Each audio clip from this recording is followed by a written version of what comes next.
Hello everyone, how are you all doing out there? I am Kate Hill, bringing you the best unbiased, honest content on property, along with fantastic hints and tips. Today, stay tuned, an important topic, South Australia's rental reforms and what every investor needs to know.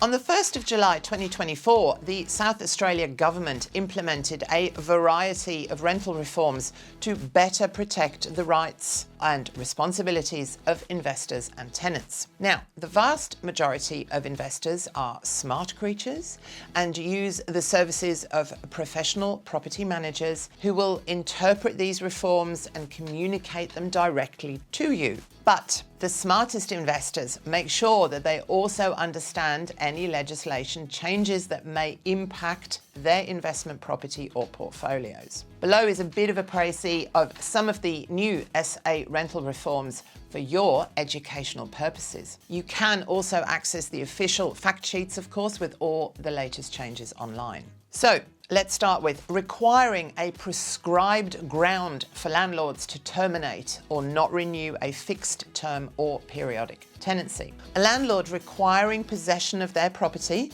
can end a periodic tenancy under Section 81 of the Residential Tenancies Act 1995 by giving at least 60 days notice to the tenant because possession is required for demolition.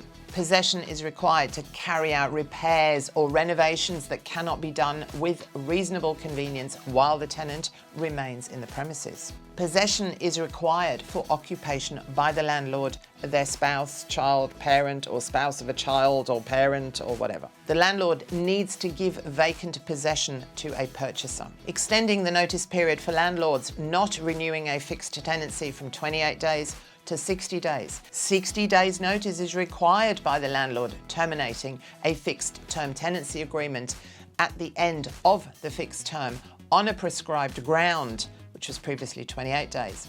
When a tenant receives notice that their tenancy will not be renewed, they may vacate their rental property within the notice period and not be liable to pay rent after they vacate, providing they have given the landlord 7 days notice of their intention to vacate early. Allowing tenants to have pets in rental homes subject to approval and reasonable conditions. Tenants applying to keep a pet in a rental premises can no longer have their application refused unless the refusal is based on a ground listed in the Residential Tenancies Act. A landlord can no longer just simply state no pets allowed and also can't charge a separate pet bond. But a landlord can impose reasonable conditions having regard to the type of pet and nature of the premises. Requiring compliance with minimum housing standards. Really important stuff, guys. Rental premises must comply with minimum housing standards at the beginning of a tenancy. These standards are set under the Housing Improvement Act 2016 and the Housing Improvement Regulations 2017. If they don't, the tenant can request the landlord agent undertake urgent repairs to meet these standards. During occupation, a tenant may also serve a notice of termination if the premises does not comply with the minimum housing standards, is destroyed totally, or is to an extent it's unsafe. New options supporting tenants experiencing domestic abuse. A tenant experiencing domestic abuse can give notice of termination, accompanied with the relevant evidence prescribed in the regulations, or can terminate the tenancy if an intervention order is in force for their protection or the protection of someone else who lives at the premises against a person who normally lives at the premises. The termination notice can specify a termination date on or after the day that notice is given, which might be before the end of the fixed term.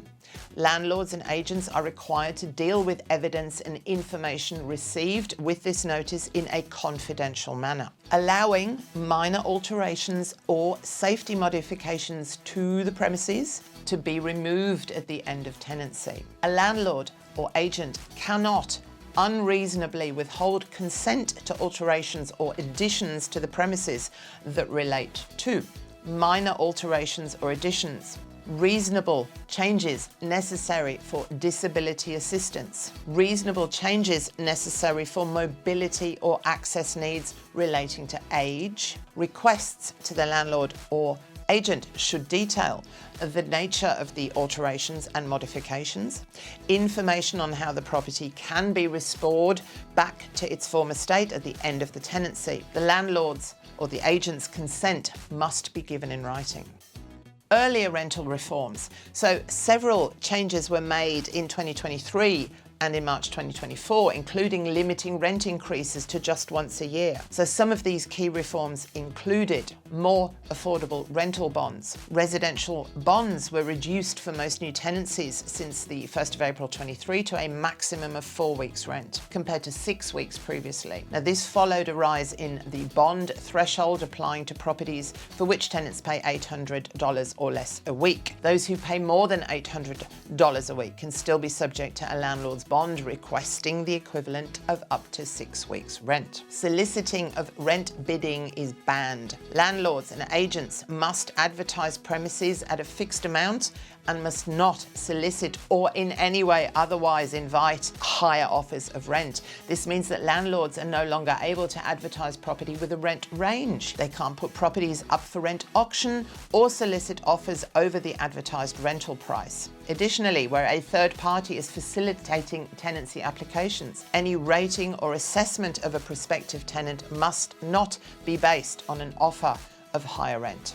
The frequency of rent increase is limited to once in a 12-month period. Rent cannot be increased more than once in a 12-month period. If a tenancy agreement changes from fixed to periodic, the rent cannot be increased within 12 months of the original agreement starting or the last increase. Rent also cannot be increased by mutual agreement within 12 months of the agreement starting or the last increase. Lots of things to get your head around, guys. Talk to your local property managing expert. I can't stress that highly enough, how important that is. I will keep you posted on all things property from around Australia as our year progresses. Don't forget to hit the like and subscribe button if you are enjoying the free content. And I will see you all again really soon. Bye.